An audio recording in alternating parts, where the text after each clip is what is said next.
Content ना लाएं। जो कंटेंट आपके पास में है उसी कंटेंट को फॉलो करें। देश दुनिया से दूर रहें, भूमिगत हो जाएं किसी लाइब्रेरी के कोने में या किसी रूम के कोने में, शहर के किसी कोने में, जहां आपको ठीक लगता है। सोशल मीडिया वगैरह से दूर हो जाएं। घर परिवार को भी 1-1.5 महीने के लिए छोड़ दें। परीक्षा टाइम पर होना मान के चलें। टेस्ट सीरीज की बजाय अब प्रैक्टिस सेट निकालें। और अब एक बात और लास्ट में और निकाल दूँ, दूसरा की सामग्री पढ़ने की बजाय खुद की अगर सामग्री पढ़ोगे तो निश्चित तौर पे आपको फ़ायदा होने वाला है। ठीक है, खुद की सामग्री पे बल दें। क्यों? क्योंकि खुद की सामग्री जो पहले पढ़ी हुई उसको निकालने में आसानी होती है। नई सामग्री पढ़ोगे तो पहली सामग्री भी ठीक से पढ़ नहीं पाओगे। तो प्रयास ये करें कि पहले 10-15 दिन में एक बार कोर्स पूरा कर लें और उसके बाद में पीछे जो 15-20 दिन बचेंगे उसमें आप है वो एक बार जो है वो सिलेबस पूरा करें। और बीच बीच में आप जैसे जैसे कोई पार्ट पूरा होता है तो प्रैक्टिस सेट जो है पुराने पेपर्स उनका एक बार अभ्यास कर लें। ये चीज़ें करें।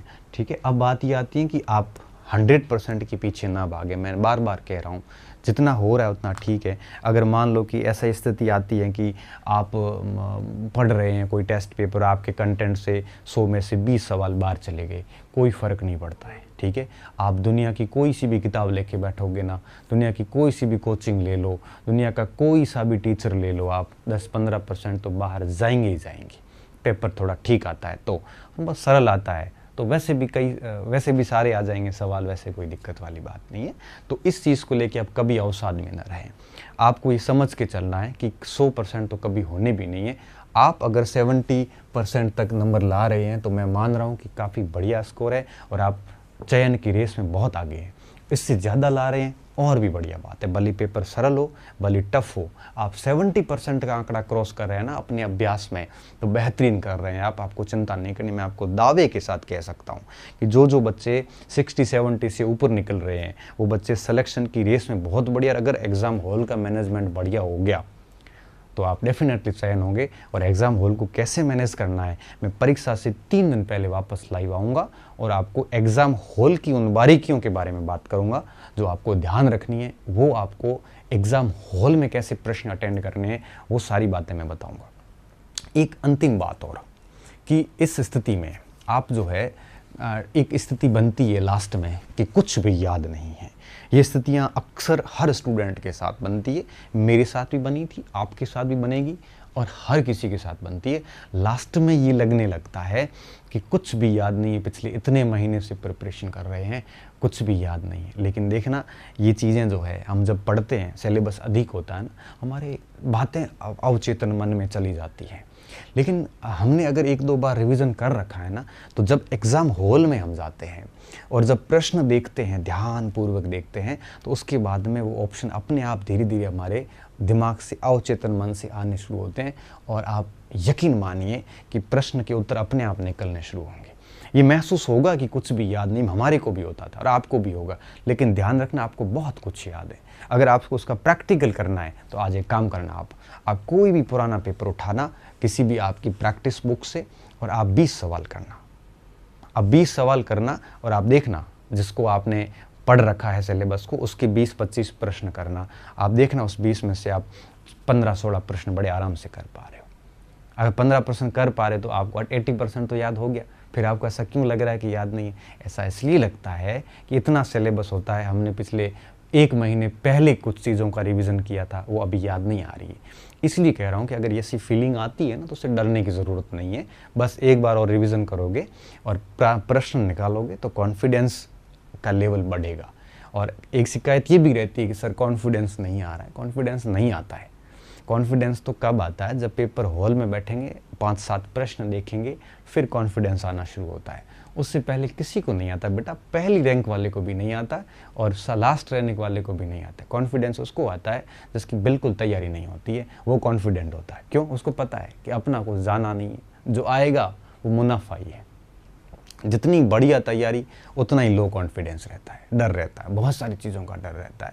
तो कॉन्फिडेंस लो होना, कुछ भी याद नहीं है जैसी फीलिंग्स आना, दुनिया मेरे से ज़्यादा पढ़ चुकी है ऐसी बातें आना, दूसरों का मटेरियल मेरे से बेहतर है, वो पराई थाली में घी ज़्यादा वाली बात है, ये फीलिंग्स लास्ट 1 महीने में रहती है। सभी के साथ रहती है। और ओवर थिंकिंग, बहुत ज़्यादा सोचना, पता नहीं मेरा क्या होगा, मैं इतना कर पाऊँगा कि नहीं कर पाऊँगा, क्या टेंशन, इतनी क्यों सोच रहे हो आप। आपके सोचने से रिजल्ट आपके पक्ष में कतई नहीं आएगा। बेहतर ये है कि आप रिवीजन कर लीजिए, मेरी बात को मानिए, आप ये जो मैंने चीज़ें बताई उसको फॉलो कीजिए और सबसे संपर्क खत्म कर दीजिए। जितना आप दूसरों से बात करोगे, लोग आपको नेगेटिव एनर्जी देंगे, आप ओवर थिंकिंग करोगे उसके बाद, और ये सारी चीज़ें सोचोगे। आप अपने कंटेंट पे विश्वास कीजिए और अपने कंटेंट में खो जाइए, डूब जाइए। आप डूबने का मतलब क्या होता है, व्यक्ति जब खो के पड़ता है ना पूर्ण तन्मयता के साथ, तो वो भूल जाता है कि वो है कि नहीं है, वो एग्जिस्ट करता है कि नहीं करता, वो क्या है, उसका परिवार क्या है, वो खुद है कि नहीं है, भूल जाता सब कुछ। और सिर्फ वो, आप देखना, आप जब बहुत मन से पढ़ रहे होते हैं ना, तब आप अपने आप को भूल जाते हो। अब अपने आप को भूल जाते हो ना, ये अवस्था आनी चाहिए आपके अंदर, तब मज़ा आएगा कि हाँ अब कुछ काम हुआ है।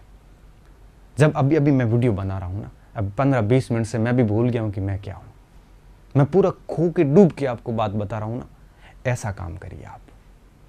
तो फिर क्या, ना तो ओवर थिंकिंग होगी, ना आप कल के बारे में सोचोगे, ना गए हुए कल के बारे में सोचोगे, ना आपको दूसरों के मटेरियल से कोई मतलब है। अपना मटेरियल अपना है।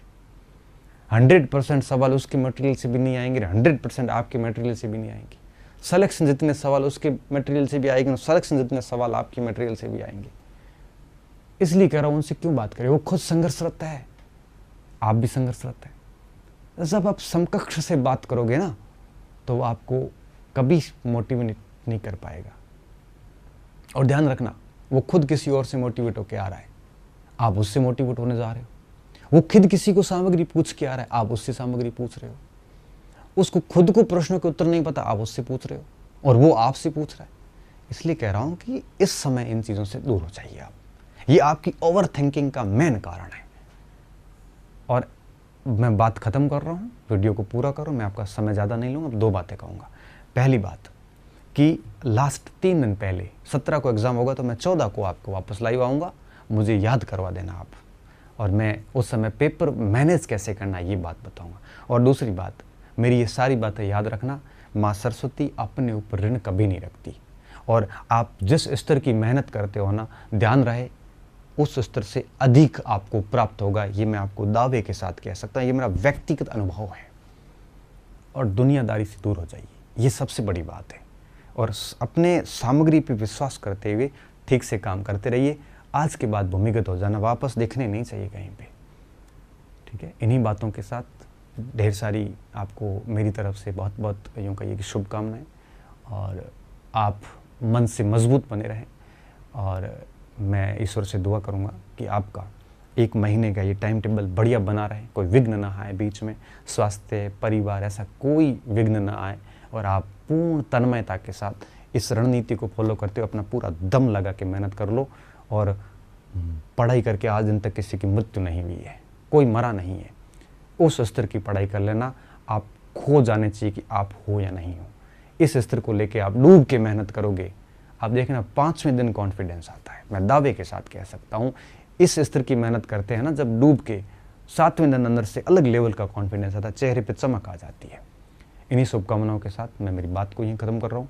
बहुत बहुत धन्यवाद विद्यार्थियों, अच्छे रहिए, मस्त रहिए, पढ़ते रहिए, और वापस एग्ज़ाम से 3 दिन पहले मिलूँगा।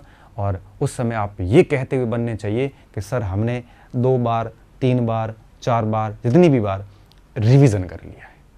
और ये मेरे लिए बहुत बड़ी खुशी होगी। और इस बात को सुनने के बाद मैं आपको कह सकता हूँ कि आपको चयन से कोई दूर नहीं कर सकता। बस ये बातें हो जानी चाहिए। पुनः धन्यवाद।